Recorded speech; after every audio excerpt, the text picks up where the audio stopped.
dos pioneiros do jornalismo científico latino-americano e ícone desse ofício na Venezuela, Arístides Bastidas completaria 100 anos de vida em 2024. Nascido em 12 de março de 1924, em São Pablo, uma localidade rural e empobrecida do estado de Yaracuy, na Venezuela, Bastidas pertencia a uma família de agricultores. Aos 12 anos, em 1936, mudou-se com a família para Caracas. Na capital venezuelana, Arístides trabalhou de muitas formas, como vendedor ambulante, cobrador de ônibus, engraxate, garçom e ajudante de enfermaria no hospital psiquiátrico.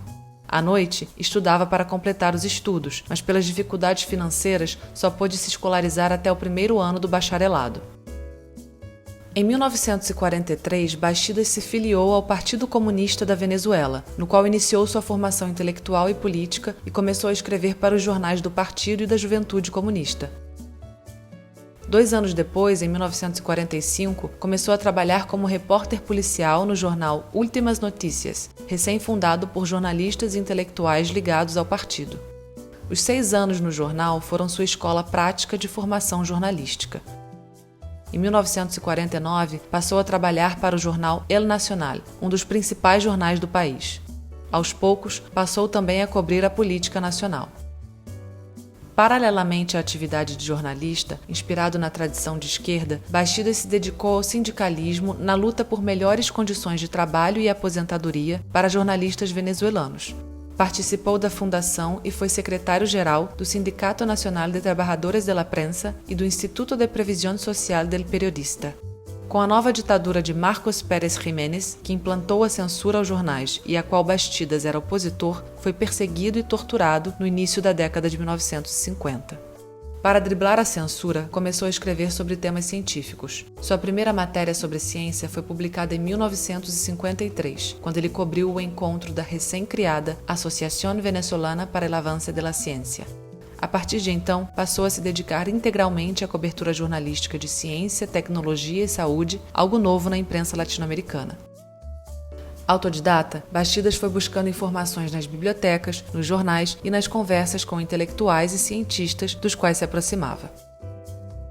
A partir de 1968, Bastidas passou a dirigir a seção de ciências do El Nacional e, em 1971, começou a publicar a coluna pela qual ficou mais conhecido e que escreveu até o fim da vida, La Ciencia Amena.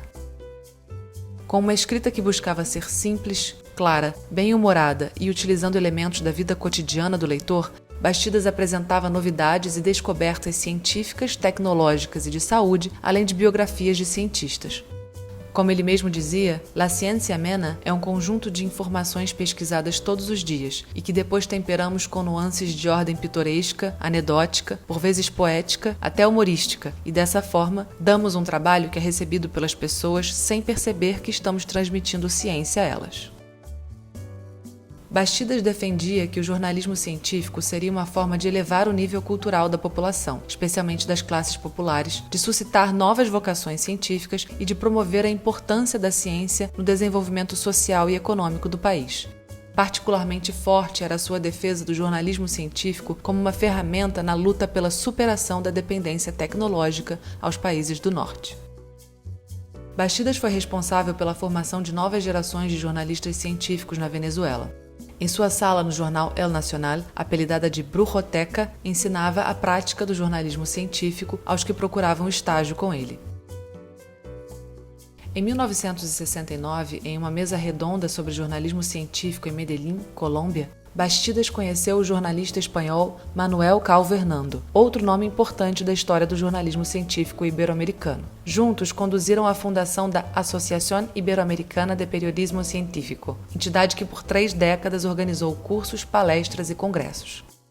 Em 1971, Bastidas fundou o Círculo de Periodismo Científico de Venezuela, agregando jornalistas que escreviam sobre ciências no país e impulsionando a profissionalização do campo venezuelano. No Círculo, também dirigiu a revista de divulgação Ciência al Dia, distribuída nas bancas, escolas e universidades. Ao longo da carreira, publicou 14 livros de divulgação científica, como os exemplos Hombres de la Salud y de la Ciencia, homenageando cientistas venezuelanos, El Átomo y sus Intimidades, explicando princípios da física para o público infanto-juvenil, e Ciência e Tecnologia dos Bienes Sociales, sobre a importância da ciência.